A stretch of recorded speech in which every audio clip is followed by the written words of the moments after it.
Hello and welcome to another firefly beading tutorial. Today I'm going to show you how to make a delicate wire wrap necklace.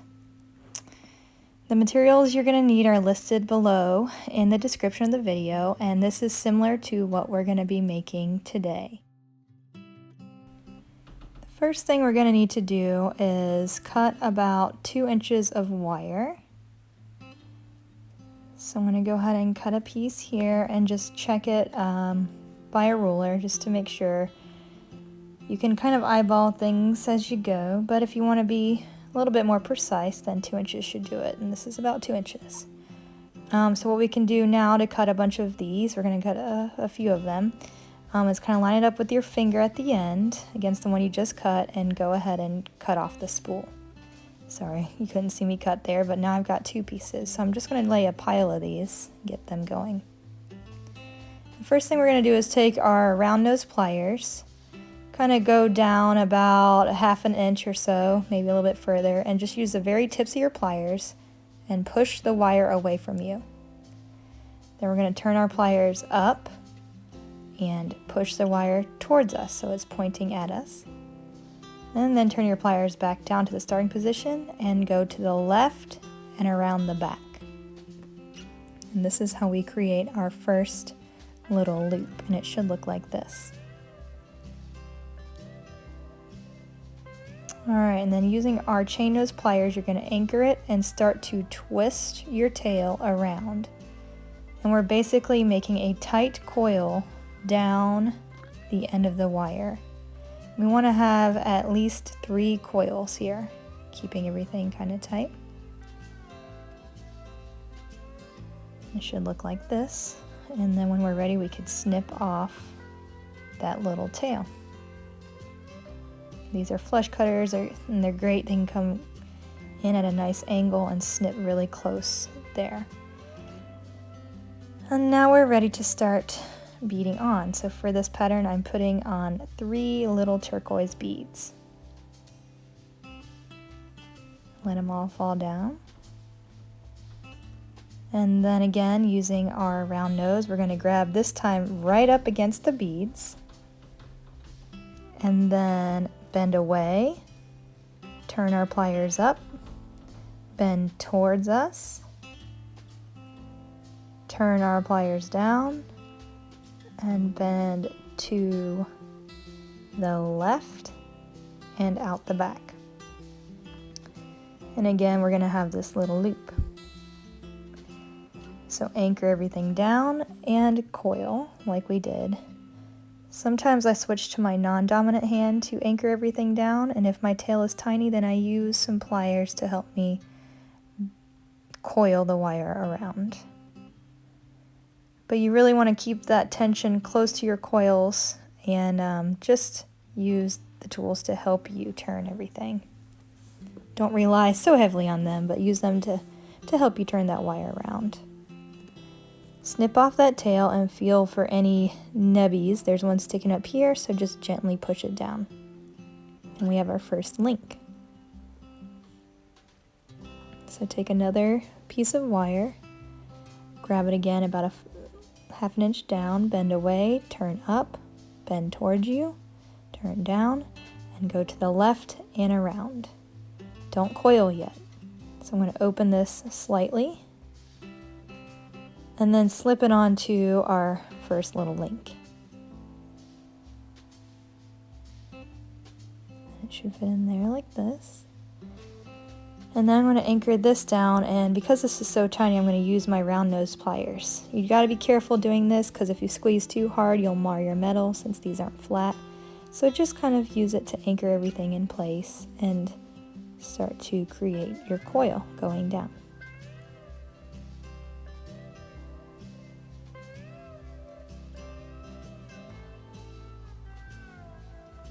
Snip off the tail.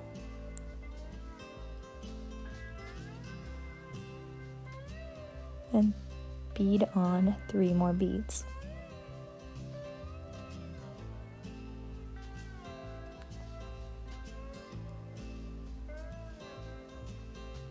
And again, grabbing, making sure all the beads are down, they can't move anymore. You're going to bend the wire away, bend towards you, and bend to the left and around. Do not coil yet. So what we're going to do now is add on our length of chain to one side. So find one end of your chain and slip the last link of the chain onto your tail and pop it into the loop here. And using the round nose tips, gently grab, making sure you don't push down on anything important. Anchor it all and continue on with your coils going down. Notice how I'm doing half turns and grabbing it and going and doing half turns. Alright. Because that one wasn't as tight as I would like, I'm just going to smash, just very gently get that little tail into place, get that last coil into place there, and then snip off that tail. If it's sticking out a little bit, you can gently burnish down that end. And then check everything. If it's a little bit bent, you can straighten it out. And then we've got our links onto one end of the chain.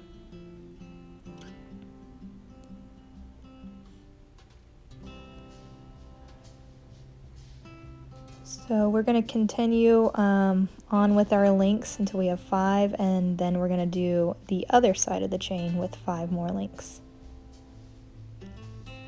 So I'm just going to continue on here with my wire wrapping technique and adding on until I've got about 5 links, but keep the last one open-ended, and I'll show you how to finish it.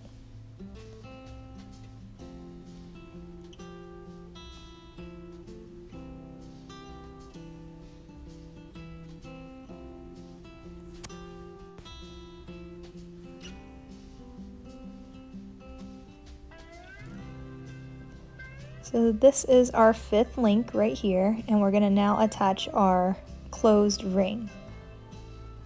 So notice there's no opening in this. This is a soldered shut ring, and I've hammered it to give it some texture. But we're going to do as we've been doing, and we're going to bend the wire away in that tiny little area. But when I bend the wire around towards me, I want to make it a little bit wider. So this diameter of this loop is going to be wider than what we've been doing. And that's to give the ring some leeway to move around. So this loop right here was bigger than what we've been doing. I'm just going to slip on this ring through here. See how it's got some room to move around now. I'm just going to finish out this coil as we've been doing.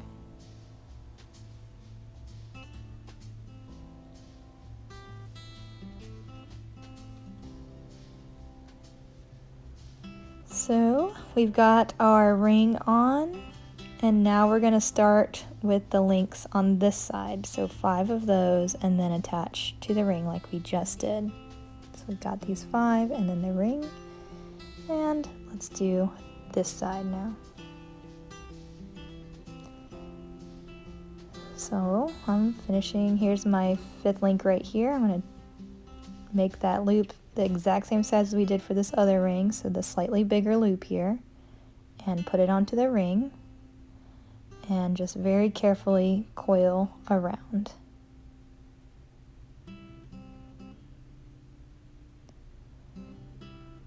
Alright, so we've got everything closed off, everything's attached to our ring, and now we're going to add on the pendant. So we're making a Lariat inspired type look here. Let me uncoil this here, and this is the part we're going to be creating. So you can add as many links as you want here. You can make it as long as you want. But the first thing we're going to do is start with the bottom. So our little pendant here, and we're going to do our little tiny bend at the end, but then we're going to do a slightly bigger loop like we did for the ring. You just want to take into account the diameter of the wire, whatever you're putting your loop onto, that you have plenty of extra room for it to swing around without it being too tight. So I'm making this loop around this diameter, so kind of like I did the ring. Pop it on and make sure it's flowing nicely, hanging nicely. And then anchoring everything, we're going to do our coil. So we're going to do it 3 times like we've been doing.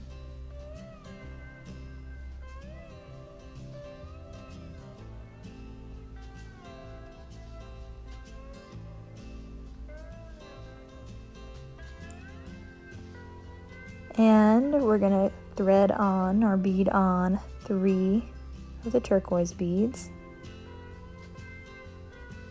So essentially doing what we've been doing this whole time.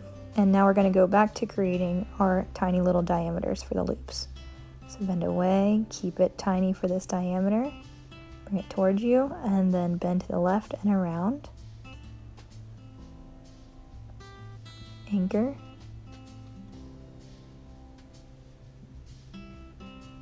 Anchor everything and then coil down carefully.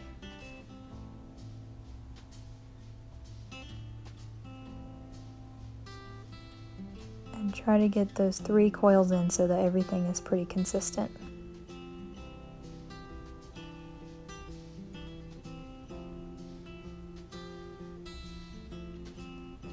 So we've got our bottom. You could do it just like this, but I'm going to add a few different links in here, so I'm just going to continue on with our small diameter loops and our coils.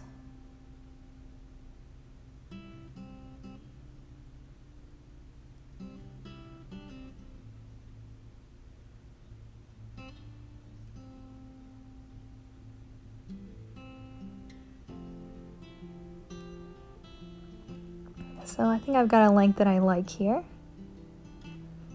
And I'm ready to attach it to my ring. So you remember how we do this. Do it tiny and then a little bit bigger for attaching to our ring, this diameter here. So bring it to the left and around. And then slip it onto the ring. Pull it in and then anchor everything. And now just be very careful. You've got to kind of work around everything here. So just small movements, a little bit at a time. Don't try to do a whole coil at once. So you see how I'm going over and around. So I'm not grabbing or messing up any of the links I've already created. And it's time to snip off this last tail. Now it's time to check everything and make sure everything's connected, and it is. Although this is a really delicate project, it's so rewarding once you get it done, and you can do so many different variations of this necklace. We hope you enjoyed this tutorial. Please like or subscribe to our channel if you'd like to learn more techniques like this. Happy beading from us at Firefly.